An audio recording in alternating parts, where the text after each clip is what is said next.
ਸਰੈਕੀ ਲੋਕ ਕਿੱਸਾ ਜੱਟ ਤੇ ਸੁਨਾਰ। ਸਰੈਕੀ ਲੋਕ ਕਿੱਸਿਆਂ ਦੀ ਕਿਤਾਬ ਤੇਰੀ ਭਲੀ ਵਾਰ ਹੋਵੇ ਦੇ ਵਿੱਚੋਂ ਚੋਣ।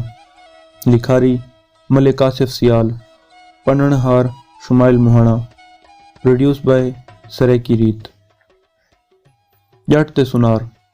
एक गरीब जट अपने गड्डू ते मजूरी करके घर वाला वेंदा है। ऊकू राह ते ढट्टा होया एक लाल लब पिया। जट को पता कहना है जो ए किश है। जट को उनकी शिकल बहु भा गई। ऊ वन के ऊकू चाह गिदा। लाल चाह के जट अपने घर दो आ वड़ा। ऊ बहु सोचा इक मैं कि करा। उनके चेते कोई गाल ना आई। आखिर ऊ लाल को धागे च परो के गड्डू दे गल च पा छोड़ा। जट गड्डू को घिन के इनते उनते फिरदा रहिंदा है। गड्डू को रोज शहर दी मंडी घिन वेंदा है ते उनदे उत्ते मजूरी करेंदा है। लोग जट दे गड्डू दे गल दे विच लड़दे होए हाल को देखदे हन तां उन्हां दे गुमान विच भी ये गल नहीं आंदी जो ए लाल एडा कीमती है क्यों जो ओ गड्डू को पवाई वदा है। बौंडी लंघ गए। जट आप भी विसर गया। ऊ गड्डू दे गल दे विच कशा लड़कई है। हिकनी जट के आदमी दा सामान मंडी चो चा के बाजार सटन गया। जट ते उंदा गड्डू समान सट के अपने ख्यालां च घर दो वले वेंदे हन। जट बाजार विच दुकानां ते सजे शैयां को डेधा वेंदा है। ऊ बाजार विच एक सुनार दी दुकान भी है। सुनार परूं कोल जट ते उंदे गड्डू को अपने पासे आंदा डिठा।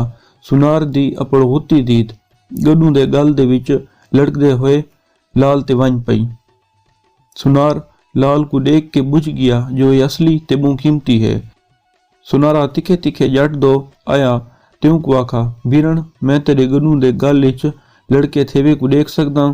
जट सुन के लापरवाही नाल जवाब दिता हा देख गिन।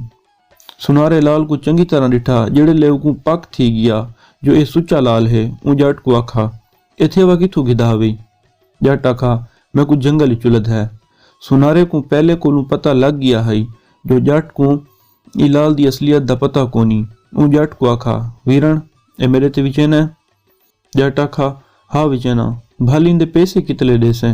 सुनारे आखा मैं इंदे तकू पूरे 100 रुपए देसा। 100 रुपए दा सुन के जट दा मुंह पट्टा दा पट्टा रह गया। ऊ हैरानी नाल सुनारे को आखा दे और ते 100 रुपए। सुनारे को उससे ले 100 रुपए दे दिते।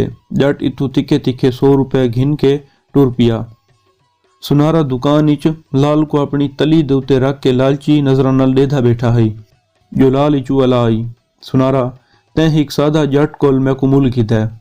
ऊकू मेरी असल कीमत दा पता ना है। भल तू तो एक सुनारा हमें तैकू ते मेरी कीमत ते कदर दा पता है। मेरा वजूद ई सदमे को नहीं सह सकदा। जिवें लाल इचू अला खत्म थई ओडू टोटे थी गया ते सुनहरा खाली हाथ रह गया।